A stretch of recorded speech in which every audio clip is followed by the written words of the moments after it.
The Gift of the Magi by O. Henry. $1.87. That was all.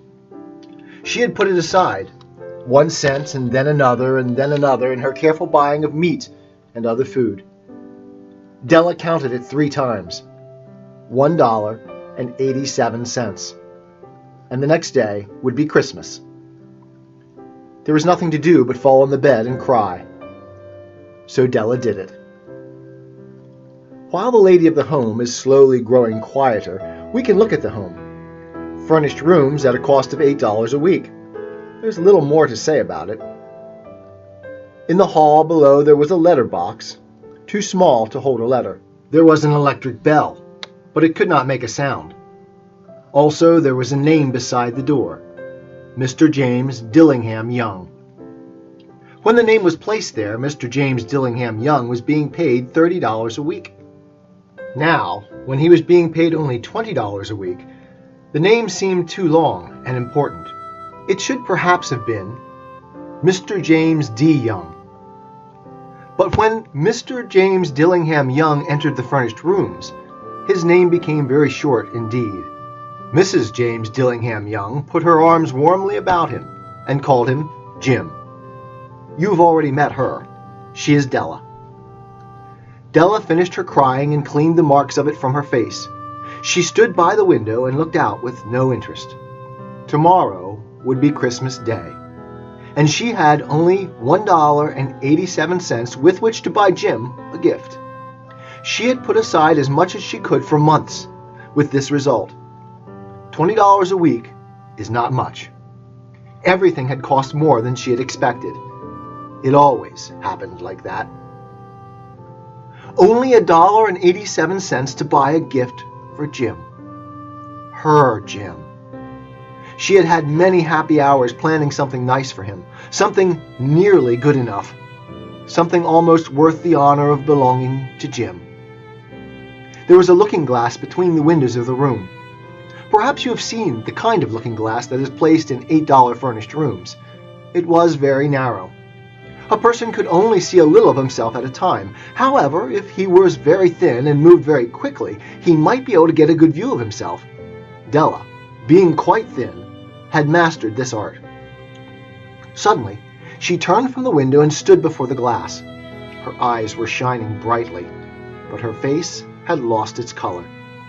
Quickly, she pulled down her hair and let it fall to its complete length. The James Dillingham Youngs were very proud of 2 things which they owned. One thing was Jim's gold watch.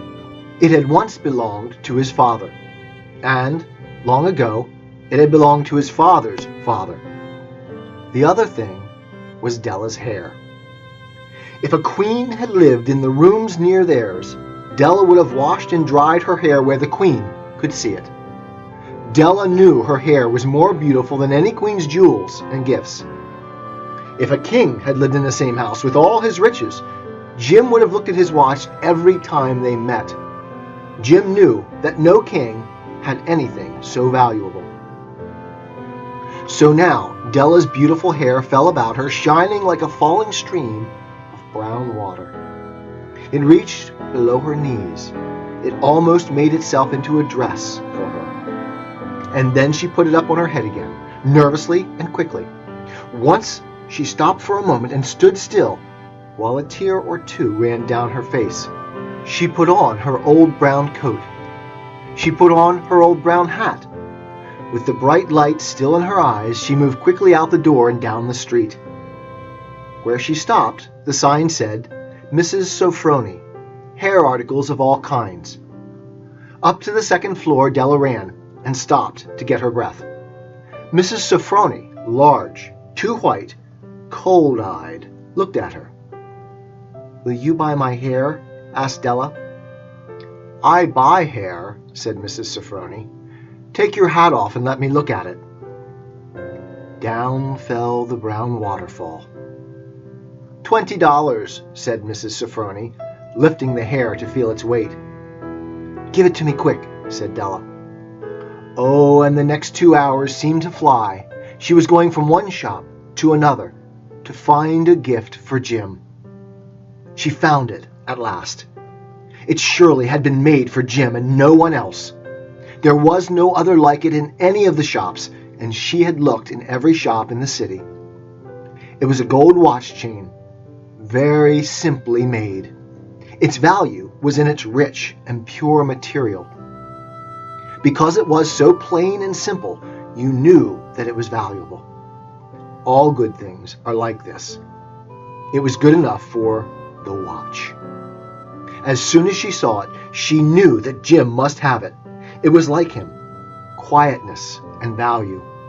Jim and the chain both had quietness and value. She paid $21 for it, and she hurried home with the chain and 87 cents. With that chain on his watch, Jim could look at his watch and learn the time anywhere he might be.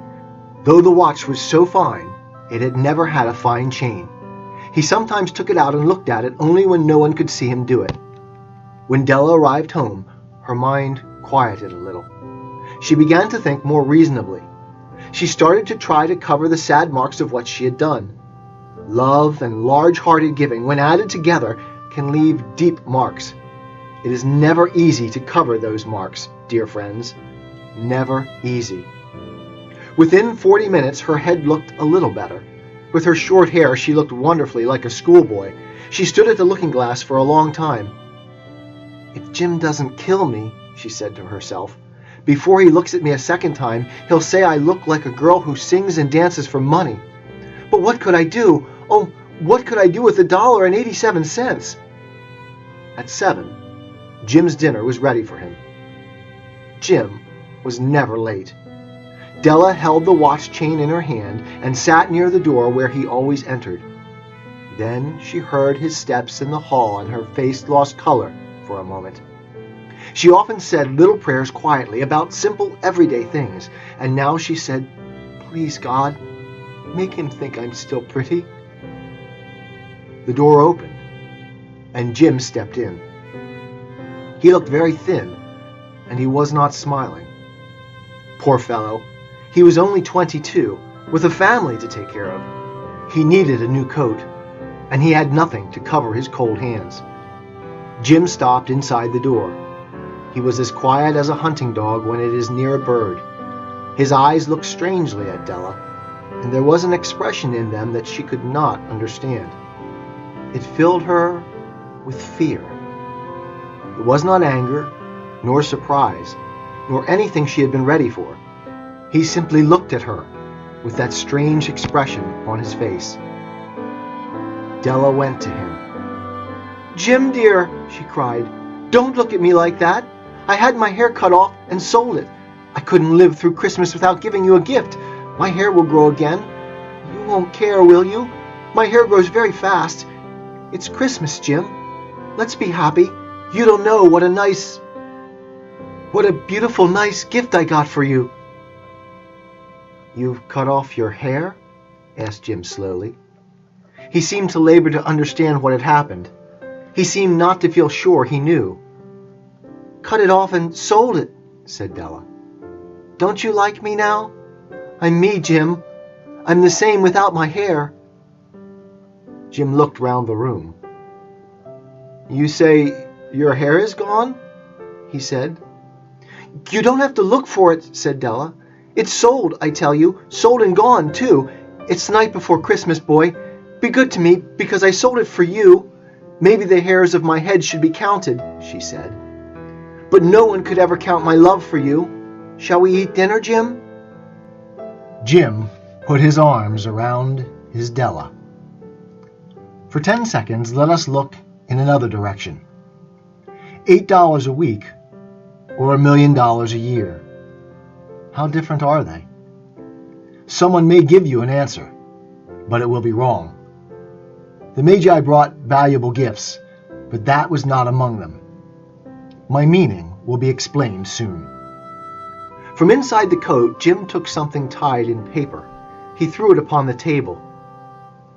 "I want you to understand me, Dell," he said. "Nothing like a haircut could make me love you any less.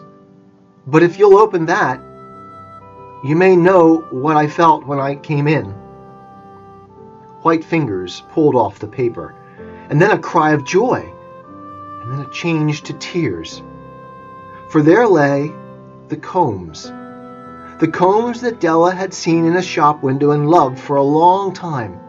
Beautiful combs, with jewels perfect for her beautiful hair. She had known they cost too much for her to buy them. She had looked at them without the least hope of owning them, and now they were hers. But her hair was gone. But she held them to her heart, and at last was able to look up and say, "My hair grows so fast, Jim." And then she jumped up and cried, "Oh, oh!" Jim had not yet seen his beautiful gift. She held it out to him in her open hand. The gold seemed to shine softly, as if with her own warm and loving spirit. "Isn't it perfect, Jim? I hunted all over town to find it. You'll have to look at your watch 100 times a day now. Give me your watch. I want to see how they look together." Jim sat down and smiled. "Della," said he, "let's put our Christmas gifts away and keep them a while. They're too nice to use now. I sold the watch to get the money to buy the combs, and now I think we should have our dinner." The Magi, as you know, were wise men, wonderfully wise men, who brought gifts to the newborn Christ child. They were the first to give Christmas gifts. Being wise, their gifts were doubtless wise ones. And here I have told you the story of two children who were not wise. Each sold the most valuable thing he owned in order to buy a gift for the other. But let me speak a last word to the wise of these days. Of all who give gifts, these two were the most wise. Of all who give and receive gifts, such as they are the most wise. Everywhere they are the wise ones. They are the Magi.